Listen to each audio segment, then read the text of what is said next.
시편 32편 1절에서 6절 말씀입니다. 합심하여 함께 봉독하시겠습니다. 허물의 사함을 받고 자신의 죄가 가려진 자는 복이 있도다. 마음에 간사함이 없고 여호와께 정죄를 당하지 아니하는 자는 복이 있도다. 내가 입을 열지 아니할 때에 종일 신음함으로 내 뼈가 쇠하였도다. 주의 손이 주야로 나를 누르시오니 내 진액이 빠져서 여름 가뭄에 마름같이 되었나이다. 셀라. 내가 이르기를 내 허물을 여호와께 자복하리라 하고 주께 내 죄를 아뢰고 내 죄악을 숨기지 아니하였더니 곧 주께서 내 죄악을 사하셨나이다. 셀라. 이로 말미암아 모든 경건한 자는 주를 만날 기회를 얻어서 주께 기도할지라. 진실로 홍수가 범람할지라도 그에게 미치지 못하리이다. 아멘. 오늘 함께 은혜 나누실 하나님의 말씀은 우리 경건한 자에게 주시는 하나님의 은혜, 경건한 자에게 주시는 하나님의 은혜라는 제목으로 함께 우리 하나님의 말씀, 하나님의 은혜 나눌까 합니다. 오늘 다윗의 시 32편은 참의 시이지만 또한 다윗의 감사시로 분류가 되는 시 중 하나입니다. 이 참회라고 하는 의미는 죄를 깨닫고 뉘우친다라는 의미를 가진 단어입니다. 오늘 본문의 제목을 다윗의 마스길, 즉 다윗의 깨달음, 다윗의 교훈이라고 하는 의미를 가지고 있듯이 다윗이 살아가면서 특별히 많은 어려움들을 겪으면서 느끼고 또 경험한 이 죄들을 어떻게 다뤄야 하며 하나님의 사람들, 특별히 이 경건한 사람들이 어떻게 해야 하나님 앞에서 더욱더 경건해질 수 있는지를 적어 놓고 있습니다. 그리고 이 경건함을 지금 경험하고 있는, 지금 느끼고 있는 이 다윗의 감사함까지도 적어 놓은 글이 오늘 우리가 함께 봉독했던 시편 32편입니다. 시편의 글, 오늘 이 본문도 마찬가지이지만요, 시편을 제대로 묵상하는 법이 있습니다. 시편은 특별히 이야기가 있는 글이 아닙니다. 시편은요, 특별히 시입니다.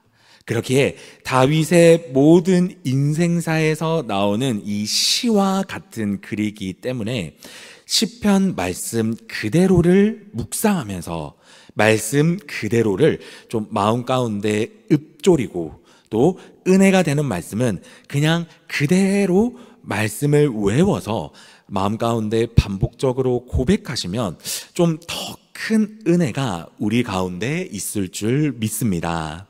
그렇기 때문에 오늘 이 말씀도 말씀 그대로를 좀 음미하면서 묵상하시면서 이 다윗의 고백이 또 오늘 저와 우리 모든 성도님들의 고백이 되기를 예수 그리스도의 이름으로 간절히 소망합니다. 우리 오늘 말씀 가운데 좀 음미하면서 들어가 보도록 하겠습니다. 다윗은 1절과 2절을 통하여서 죄사함을 받은 자의 행복을 이야기하고 있습니다. 1절과 2절 제가 다시 한 번 더 읽어드리겠습니다. 허물의 사함을 받고 자신의 죄가 가려진 자는 복이 있도다. 마음에 간사함이 없고 여호와께 정죄를 당하지 아니하는 자는 복이 있도다 라고 이야기하고 있습니다. 다윗은 1절과 2절을 통해 오늘 전체 본문의 주제를 이야기하고 있습니다. 1절, 허물의 사함을 받고 자신의 죄가 가려진 자가 복되도다. 여기에서 이야기하는 허물의 사함은 이제 원어의 뜻을 찾게 되면 죄사함으로 이해를 할 수 있습니다. 즉 하나님께 죄를 고백함으로 하나님께서 우리의 죄를 가려주신 자라고 이해할 수 있습니다. 우리가 흔히 죄를 고백하면 죄가 없어지는 것이 아닙니까? 라고 생각해 볼 수 있습니다. 그런데 다윗은 왜 죄가 없어졌다라고 이야기하지 않고 죄를 가렸다라고 표현했을까요? 이 이유는 우리 자신이 어떤 존재인지를 알아야 된다라는 것입니다. 우리 존재가 어떤 존재인지를 제대로 알 때에 하나님의 은혜로 덮임 당했을 때 그 하나님의 은혜가 어느 정도인지 제대로 알 수 있기 때문입니다. 우리 존재가 어떤 존재였습니까? 철저하게 죄 가운데 살고 죄를 즐기며 죄의 모든 걸 걸고 살았던 죄인이었음을 기억해야 된다라는 것을 이 다윗이 이 의미를 가지고 이야기하고 있다라는 것이죠. 그런데 다윗은 이 은혜를 경험하기 위해서는 2절 마음에 간사함이 없어야 된다라고도 이야기를 하고 있습니다.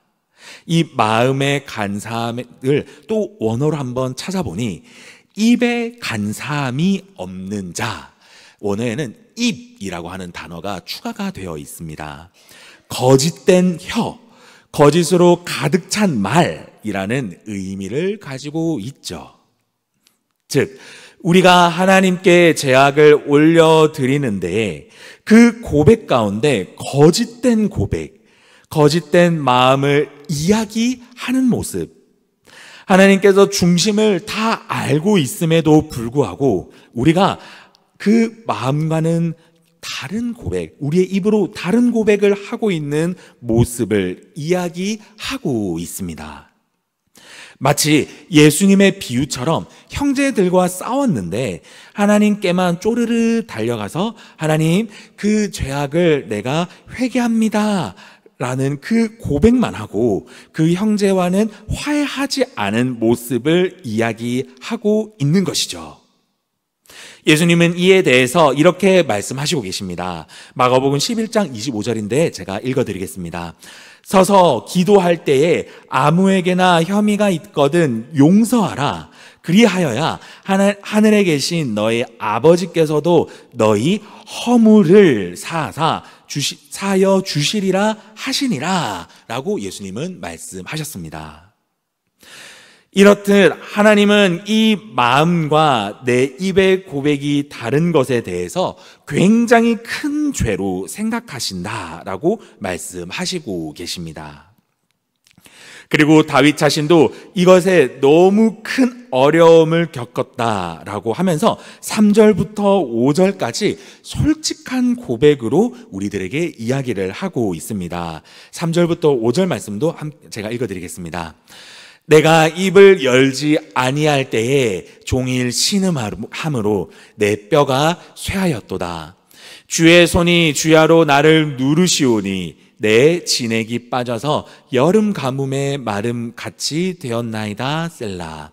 내가 이르기를 내 허물을 여호와께 자복하리라 하고 주께 내 죄를 아뢰고 내 죄악을 숨기지 아니하였더니 곧 주께서 내 죄악을 사하셨나이다. 셀라라고 이야기하고 있습니다.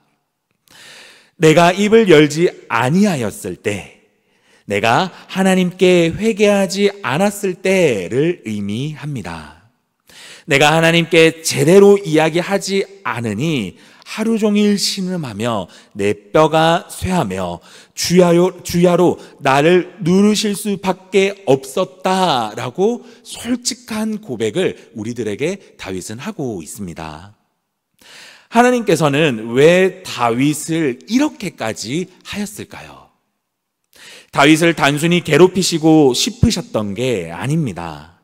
하나님은 이만큼 죄의 결과를 내리시는 분이 아니라 죄의 회개를 기다리시고 계신 분이다 라고 이야기하고 싶었던 것입니다. 심판자의 모습이 아니라 구원자의 모습으로 다윗을 기다리셨다라고 고백하고 있다라는 것이죠. 하나님은 우리들에게도 예수님을 보내어 주시면서 이 말씀을 우리들에게 성취하여 주셨습니다. 이 말씀이 바로 요한복음 3장 17절인데요. 이 말씀도 제가 읽어드리겠습니다. 하나님이 그 아들을 세상에 보내신 것은 세상을 심판하려 함이 아니요 그로 말미암아 세상을 구원하게 하려 하심이라. 아멘. 우리 사랑하는 공항교회 성도님 여러분, 내 죄를 솔직하게 고백하는 것, 내 입으로 주님께 나의 죄를 고하여 하는 이 기도, 오늘 다윗은 이것을 우리들에게 이야기를 하고 있습니다. 우리의 죄악을 하나님 앞에, 우리의 마음을 하나님이 아시지만 우리의 입은 우리의 마음 따라 고백하지 않는 정말 그런 것을 하나님은 오늘 이 말씀을 통해서 우리들에게 죄악이다라고 이야기를 하고 있는데, 우리가 우리의 마음을 하나님 앞에 진실되게 고백하는 것, 진실되게 기도하는 것, 이거 쉬운 기도입니까? 우리가 신앙생활을 많이 해보신 분들이라면요, 사실 이 부끄러우면서도 입이 잘 떨어지지 않는 이 고백, 죄를 고백한다라는 거, 내 마음 가운데 있는 그 죄를 내 입 가운데까지 끌어들여서 기도하는 거, 이거 사실 쉬운 일이 아닙니다. 오늘 다윗은요, 그 지혜를 우리들에게 주고 있습니다. 그것은 바로 내가 입을 열지 않았을 때에 하나님께서는 나에게 어떠한 사인을 주고 있는지, 나에게 어떠한 신호를 주고 있는지, 나에게 어떠한 형식으로 내가 내 죄를 고백하게 만들고 계신지 내 삶을 한번 쭉 돌아보았으면 좋겠다라고 오늘 말씀을 통해서 우리들에게 이야기하고 있습니다. 다윗에게 하나님은 진액이 빠질 정도의 큰 어려움을 주셨지만 단순히 하나님의 고난이 아니더라도 각자에게 주시는 그 사인이 있습니다. 주님께 진실되게 고백할 수밖에 없는 신호가 우리들에게 분명히 하나님은 주고 있다라는 것이죠. 그 사인과 신호는 우리 각자가 하나님께 고백 안 하면 안 되겠는데? 라고 만들 수밖에 없는 신호임을 기억해야 합니다. 오늘도 다윗과 같이 진실내 고백, 진실된 마음을 주님께 나아갈 때만이 주님은 경건함을 주시며 주님을 만날 기회를 우리들에게 주신다라고 오늘 말씀의 마지막에 우리들에게 이야기하고 있습니다. 6절 말씀입니다. 이로 말미암아 모든 경건한 자는 주를 만날 기회를 얻어서 주께 기도할지라 라고 이야기를 하고 있습니다. 오늘 하루 주님은 오늘 이 말씀을 통해서 주님을 만날 기회, 경건할 수 있는 기회를 우리들에게 주시는 줄 믿습니다. 그 기회는요, 다름이 아니라 우리의 입을 열어 고백하는 진실된 회개가 있을 때 우리들에게 이 말씀을 허락하여 줄 줄 믿습니다. 믿음의 선배였던 다윗의 고백을 통해 이 말씀이 오늘 우리의 마음판에 새겨지기를 간절히 소망합니다. 이 말씀을 이루어 나아갈 때 경건한 자에게 주시는 은혜는 다름이 아니라 바로 주님을 만나는 기회임을 기억하면서 오늘 하루 이 말씀을 이루어 나아가는, 그리고 이 말씀을 성취하는, 그래서 오늘 하루가 주님을 만날 수 있는 기회, 또 경건할 수 있는 기회를 붙잡을 수 있는 저와 우리 모든 성도님들이 되기를 예수 그리스도의 이름으로 간절히 소망합니다. 아멘.